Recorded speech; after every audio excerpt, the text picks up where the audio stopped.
മേഘമൽഹാർ. രചന ദിജി കിഷോർ. അവതരണം ഷാഹുൽ മലയിൽ. എഡിറ്റിംഗ് ഷെരീജ് പൂനൂർ. നിർമ്മാണം PNR ക്രിയേഷൻസ്. രാത്രി ഏറെ വൈകിയാണ് ഇഷാനിയും അയ്യർ സാറും വീട്ടിലെത്തിയത്. ഓഫീസിൽ ഇഷാനി സൈൻ ചെയ്യേണ്ട ഫയലുകളെല്ലാം അവൾക്ക് എന്താണെന്ന് പറഞ്ഞു കൊടുക്കായിരുന്നു അയ്യർ സാർ. കമ്പനി കാര്യങ്ങൾ ഇഷാനിയെ പറഞ്ഞ് പഠിപ്പിക്കാനും അദ്ദേഹം ഒരു ശ്രമം നടത്തി. ഇഷാനിയെല്ലാം അനുസരണയോടെ ചെയ്തപ്പോൾ അയ്യർ സാറിന് മനസ്സിന് ആശ്വാസവും സന്തോഷവും തോന്നി. എന്നും ടെൻഷനോടെ വീട്ടിലേക്ക് വരുന്ന അദ്ദേഹം ഇന്ന് ഏറെ സന്തോഷത്തോടെ വീട്ടിലേക്ക് വന്ന് കയറി. കാവ്യ, എടി മാക്രി, എവിടെയാടി നീ? ഇഷാനി സിറ്റ് ഔട്ടിലിരുന്നോട് ഉറക്കെ വിളിച്ചു ചോദിച്ചു. ഇഷാനിയുടെ വിളി കേട്ടതും തൻ്റെ മുറിയിലിരുന്ന് അളകുനന്ദ ചെയ്ത കാര്യോർത്ത് കരയുകയായിരുന്ന കാവ്യ പെട്ടെന്ന് മുഖം തുടച്ചുകൊണ്ട് മുഖത്തൊരു ചിരി വരുത്തി താഴേക്ക് ചെന്നു. കാവ്യയുടെ മുഖത്തെ മാറ്റം ഇഷാനി ശ്രദ്ധിച്ചുകൊണ്ട് എന്തു പറ്റിയടാ എന്ന് ചോദിച്ചുകൊണ്ട് കാവ്യയുടെ അടുത്തേക്ക് ചെന്നു. ഏയ് ഒന്നുമില്ല, ഒരു ചെറിയ തലവേദന. കാവ്യ ഇഷാനിയുടെ മുഖത്ത് നോക്കാതെ പറഞ്ഞു. നീ എന്നെ മുഖത്ത് നോക്കി പറ കാവ്യ, ശരിക്കും തലവേദനയാണോ? ഞാൻ നിന്നെ ഇന്നൊന്നിനെയും കാണാൻ തുടങ്ങിയല്ല, നിന്റെ മുഖം ഒന്ന് മാറി എനിക്ക് മനസ്സിലാവും. ഓ എൻ്റെ പൊന്നെ, ഒരു തലവേദന വരാനും പാടില്ല എനിക്ക്. കാവ്യ ചിരിച്ചുകൊണ്ട് ഇഷാനിയോട് ചോദിച്ചു. അളകനന്ദ ചെയ്തറിഞ്ഞാൽ ഇഷാനി വെറുതെ ഇരിക്കില്ലെന്ന് അറിയാവുന്നതുകൊണ്ട് കാവ്യ ഇഷാനിയോടൊന്നും പറഞ്ഞില്ല. എന്നാ ഓക്കെ, മോള് വല്ല ബാമ പുരട്ടി ഒരു ഭാഗത്ത് പോയി കിടക്ക്, ഞാൻ പോയി കുളിച്ചിട്ട് വരാം എന്ന് പറഞ്ഞ് ഇഷാനി മുകളിലേക്കുള്ള പടികൾ കയറി വിശ്വാസം വരാതെ തിരിഞ്ഞെന്ന്. നിനക്ക് ശരിക്കും തലവേദന തന്നെയാണല്ലോ അല്ലേ എന്ന് ഒന്നുകൂടെ ചോദിച്ചു. അല്ലാടി, എനിക്ക് ഭ്രാന്താ, അല്ല മുഴുത്ത ഭ്രാന്ത്. നിന്റെ മരുന്ന് കുറച്ച് എനിക്കും തായോ എന്ന് കാവ്യ ഇഷാനി നോക്കി പറഞ്ഞു. പൊടിപ്പട്ടി എന്ന് പറഞ്ഞുകൊണ്ട് ഇഷാനി കോണിപ്പടികൾ ഓടിക്കയറി. ഇഷാനി റൂമിലെത്തി ബാഗിൽ നിന്ന് മൊബൈൽ എടുത്ത് നോക്കിയപ്പോൾ അനീറ്റയുടെ 7 മിസ്ഡ് കോൾ കണ്ട് അവൾ തിരിച്ചു വിളിച്ചു.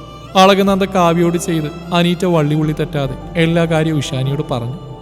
15 ദിവസത്തെ സസ്പെൻഷൻ അളകനന്ദയുടെ അച്ഛൻ വിളിച്ച് സംസാരിച്ച് സോൾവ് ചെയ്തെന്നും നാളെ അവളും സ്വപ്നയും കോളേജിൽ വരുന്ന സ്വപ്ന പറഞ്ഞെന്നും അനീറ്റ പറയുന്നത് കേട്ട് ഇഷാനിയുടെ മുഖം ദേഷ്യത്താൽ ചുവന്നു.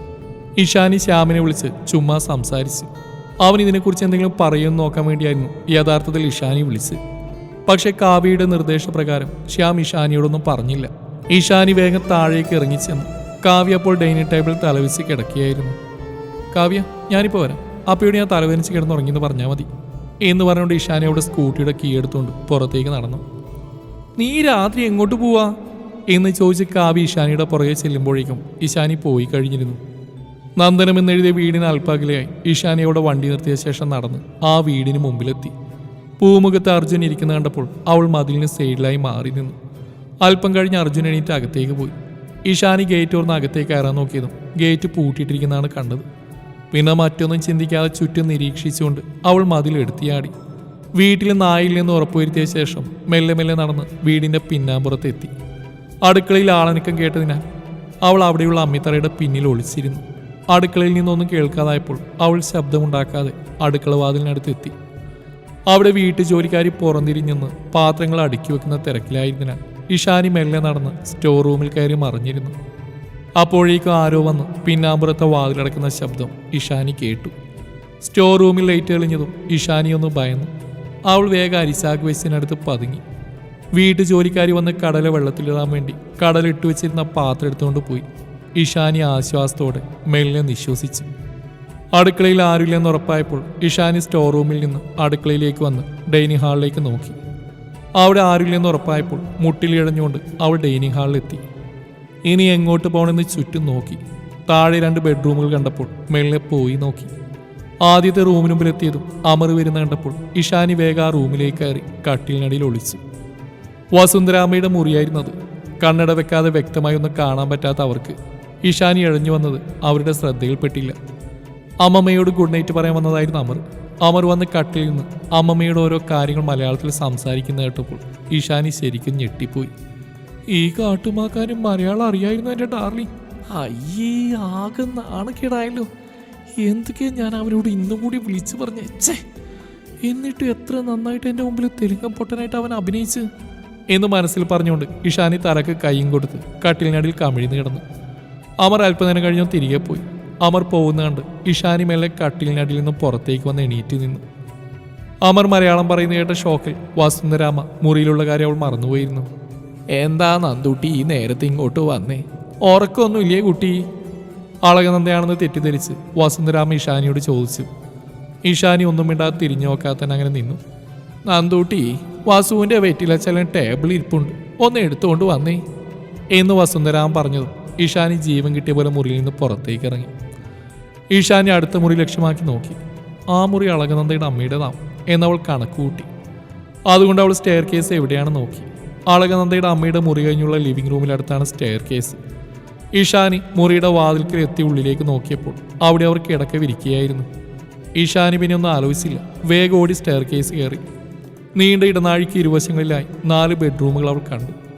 ഇതിലേതാണ് അളകയുടെ റൂമെന്ന് ഓർത്തുകൊണ്ട് ഇഷാനി നിൽക്കുമ്പോഴാണ് അർജുൻ സ്റ്റെയർ കേസ് കയറി വരുന്നത് അവൾ കണ്ടത്. അർജുനെ കണ്ടതും ഇഷാനി വെപ്രാളത്തിൽ വലതുഭാഗത്തുള്ള റൂമിലേക്ക് ഓടിക്കയറി. റൂമിൽ ആരെയും കാണാത്തതുകൊണ്ട് അവൾ വേഗം ഷെൽഫ് തുറന്ന് അതിനുള്ളിൽ കയറി ഡോറ് ചാരി. അപ്പോഴാണ് ബാൽക്കണിയിൽ നിന്നും അമർ ഫോണിൽ സംസാരിച്ചുകൊണ്ട് റൂമിലേക്ക് കയറി ഡോറ് ലോക്ക് ചെയ്ത്. അമ്മേ, ഞാൻ പറഞ്ഞില്ലേ എൻ്റെ മരം കയറിപ്പണിനെ കുറിച്ച്. എനിക്ക് അവള് മതി. അമ്മ ഇനി എനിക്ക് വേറെ പെണ്ണം നോക്കണ്ട. അവളെ കണ്ട അമ്മയ്ക്ക് ഇഷ്ടമാവും. എന്നെ പോലെ ഒന്നല്ല, കുറച്ചധികം കുരുത്തൊക്കെ ഉണ്ട് അവളുടെ കയ്യിൽ. അതൊക്കെ അമ്മ വേണം നല്ല തല്ലി കൊടുത്ത് ശരിയാക്കി എടുക്കാൻ. അച്ഛനോട് ഇപ്പോൾ ഒന്നും പറയണ്ട. ഞാൻ ആദ്യം അവളൊന്നും വളക്കട്ടെ, എന്നിട്ട് മതി അച്ഛനോട് പറയുന്നത്. അപ്പോൾ ദൈവട്ടി, ശുഭരാത്രി.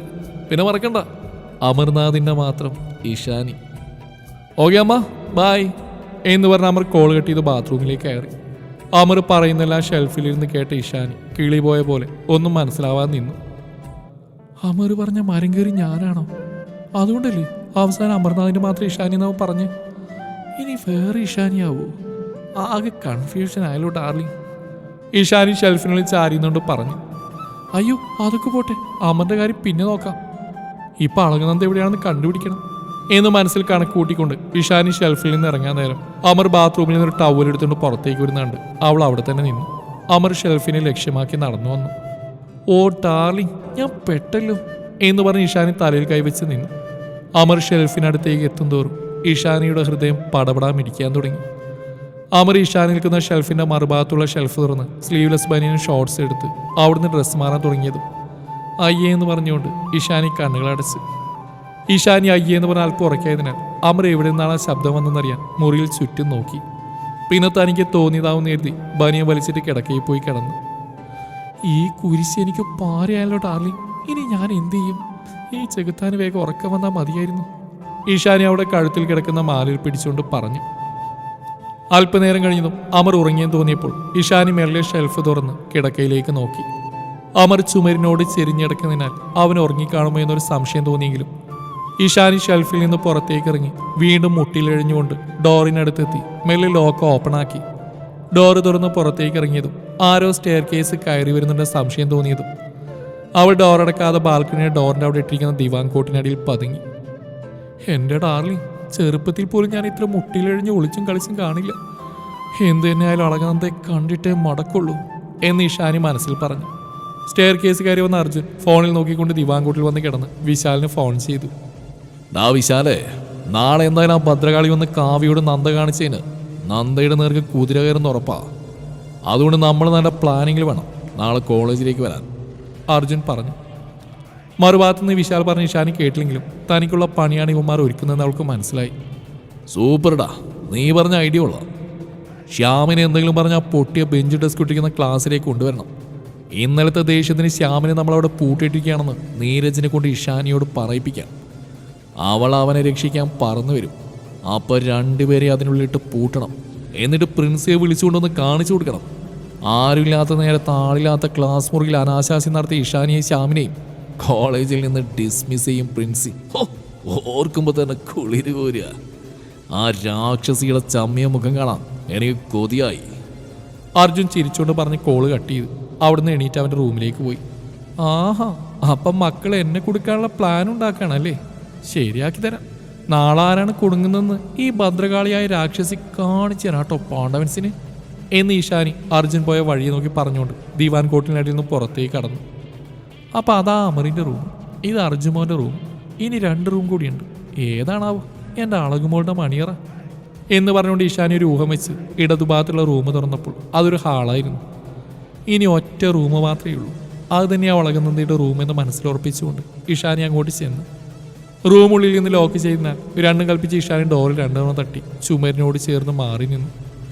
അളകനന്ദ വന്ന് ഡോർ തുറന്നു അവളെ റൂമിലോട്ട് തള്ളി മാറ്റി. ഇഷാനി റൂമിൽ കയറി ഡോർ അടച്ച് ലോക്ക് ചെയ്തു. ഡോറിൽ ചാരി കൈ 2 പിണച്ചെട്ടിന്നുകൊണ്ട് നിലത്ത് വീണടക്കുന്ന അളകനന്ദയെ നോക്കിയൊന്ന് ചിരിച്ചു. പെട്ടെന്ന് തന്നെ ആ മുഖഭാവം മാറി മുഖത്ത് കോപം നിറഞ്ഞു. അളകനന്ദ ഒച്ച വെക്കാൻ നോക്കിയതും ജീൻസിന്റെ പോക്കറ്റിൽ നിന്ന് കർച്ചീഫ് എടുത്ത് ഇഷാനി ഓടി വന്ന് അവിടെ വായിൽ തിരികെ. അളകനന്ദയുടെ 2 കൈകളും അവിടെ കിടന്നിരുന്ന തോർത്തുകൊണ്ട് കെട്ടി അളകനന്ദ എണീപ്പിച്ച് ഇഷാനിക്ക് അഭിമുഖം നിർത്തി.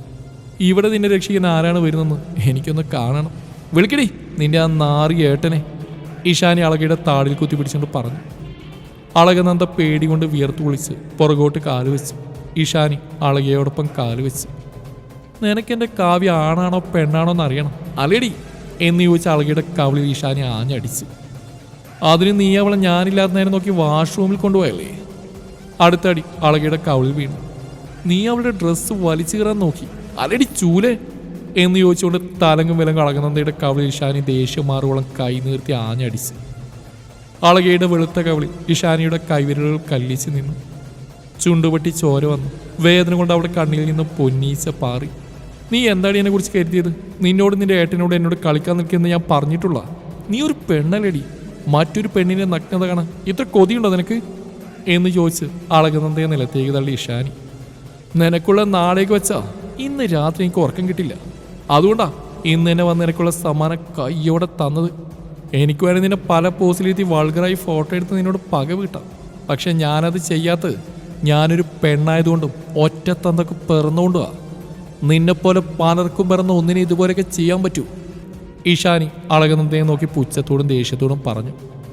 ഇഷാനിയുടെ വാക്കുകൾ ചാട്ടുള്ളി പോലെ അളകനന്ദയെ വലിഞ്ഞു മുറുക്കി. അപമാനഭാരത്താൽ തല താഴ്ത്തി ഒന്നും ചെയ്യാനാവാതെ അവളിരുന്ന് കരഞ്ഞു. ചീ നിർത്തടി നിന്റെ മുതല കരച്ചില്. ഏതിലും മുറയ്ക്ക് എൻ്റെ കാവിന് മുമ്പിൽ നിന്ന് കരഞ്ഞ് അപേക്ഷിച്ചിട്ടില്ലേ? നീ കേട്ടോ? ഇല്ലല്ലോ. എന്നിട്ട് അവളിരുന്നു മോങ്ങുന്നു. ഇനി മേലാ നീയോ നിന്റെ ഏട്ടനോ കാവ്യോടെന്നുള്ള പക തീർക്കാൻ നോക്കിയാ ഞാൻ ഒരു വരവും കൂടി ഇങ്ങോട്ട് വരും, നിങ്ങൾ രണ്ടിനെയും കൊല്ലാൻ. ഓർത്തോ നീ എന്ന് പറഞ്ഞുകൊണ്ട് ഇഷാനി ഡോറിന്ന് പുറത്തേക്ക് കടന്നു. മുന്നിൽ നിൽക്കുന്ന ആളെ കണ്ട് നടുങ്ങി നിന്നു. ചുമരിനോട് ചേർന്ന് കിടന്ന് മൊബൈലിൽ പാട്ട് കേൾക്കായിരുന്നു അമർ. പാട്ട് കേട്ട് ഉറക്കം വന്നപ്പോൾ മൊബൈൽ ഫോൺ ചാർജിലിടാൻ വേണ്ടി എണീറ്റപ്പോഴാണ് താൻ ലോക്ക് ചെയ്ത ഡോറിന്ന് കിടക്കുന്നത് ശ്രദ്ധിച്ച്. ആരാണിപ്പോൾ തുറന്ന്?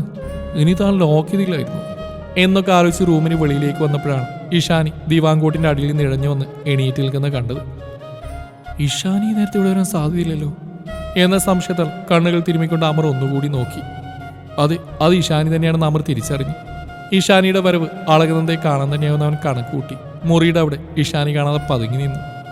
ഇഷാനി അളകനന്ദയുടെ റൂമിൽ കയറിയതും അതിനുള്ളിൽ നടന്നെല്ലാം അമർ പുറത്തുനിന്ന് കേട്ടു. അതുകൊണ്ട് തന്നെ ഇഷാനിയെ കാണാൻ വേണ്ടി അവൻ മുറിക്ക് പുറത്ത് കാത്തു നിൽക്കുമ്പോഴാണ് ഇഷാനി റൂമും തുറന്ന് പുറത്തേക്ക് വന്ന്.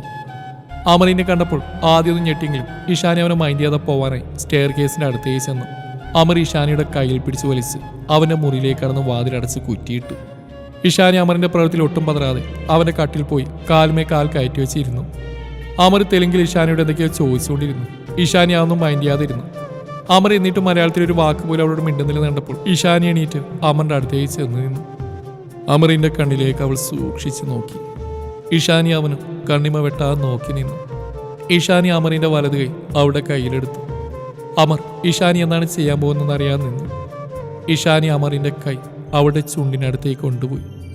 അമറിനെ ഒന്നുകൂടി നോക്കിയ ശേഷം ഒറ്റ കടിയങ്ങ് വെച്ചു കൊടുത്തു. അയ്യോ നീ അതൊരു നായാണോ എന്ന് ചോദിച്ചുകൊണ്ട് അമർ കൈ പിൻവലിച്ചു. ഇഷാനി അവനെ നോക്കി ചിരിക്കുന്ന കണ്ടപ്പോഴാണ് അവനെ പറ്റി അബദ്ധം മനസ്സിലായത്. അമർ പിടിക്കപ്പെട്ട കള്ളനെ പോലെ ഇഷാനിയെ നോക്കി നിന്നു. എന്തിനായിരുന്നു നീ ഒളിച്ചു കളി? മലയാളം പച്ചവെള്ളം പോലെ സംസാരിക്കുന്നത് ഞാൻ താഴെ അമ്മമ്മയുടെ മുറിയിലെ കട്ടിലിനടിയിൽ നിന്നും നീ ഫോണിൽ ഇവിടെ നിന്ന് സംസാരിക്കുന്ന ഷെൽഫിനുള്ളിൽ നിന്നും ഞാൻ കേട്ടിരുന്നു, ഇഷാനി പറഞ്ഞു. അപ്പൊ നീ ഇവിടെ കയറി കൂടിയിട്ട് കുറെ നേരമല്ലേ? അയ്യോ നീ ഷെൽഫിൻ്റെ ഉള്ളിലുണ്ടായിരുന്നോ? അമർ അവൻ്റെ തലയിൽ കൈവച്ചിട്ട് ചോദിച്ചു. പിന്നെ ഞാൻ കുറേ നേരം നിന്റെ റൂമിലുണ്ടായിരുന്നു. നീ കുളി കഴിഞ്ഞു വന്നു, ഡ്രസ്സ് മാറിയതെല്ലാം എൻ്റെ മുമ്പിൽ നിന്നുണ്ടല്ലേ? ഇഷാനി ചിരിച്ചുകൊണ്ട് പറഞ്ഞു. എടി മഹാഭാബി, അപ്പൊ നീ എൻ്റെ അയ്യോ നിനക്ക് കണ്ണടച്ചൂടായിരുന്നോ? അമർ നാണക്കേടോട് ചോദിച്ചു. എന്തിനു കണ്ണടക്കണം? ഞാനതൊക്കെ എൻ്റെ ഫോണിൽ വീഡിയോ റെക്കോർഡ് ചെയ്ത് വെച്ചിട്ടുണ്ട്. ഇഷാനി അമർ നോക്കി കള്ളം പറഞ്ഞു. നിനക്ക് എന്തിനാണ് എൻ്റെ വീഡിയോ? നീ ശരിക്കും പെണ്ണിനെയാണോ? എൻ്റെ ബലമായ സംശയം നീ ആണാണോ എന്നാ. ഇഷാനിയെ വട്ടം ചൂടിക്കണം. ഓ ഞാൻ എന്തോ ആവട്ടെ, നീ ആണാണെന്ന് എനിക്കൊരു ഡൗട്ടില്ല. തെളിവാണോ നിനക്ക്? ഇഷാനി അമറിനോട് ചോദിച്ചു. ഓടി പൂച്ചക്കണ്ണി, ഒറ്റയ്ക്കിരിക്കുമ്പോ നീ കണ്ടോ?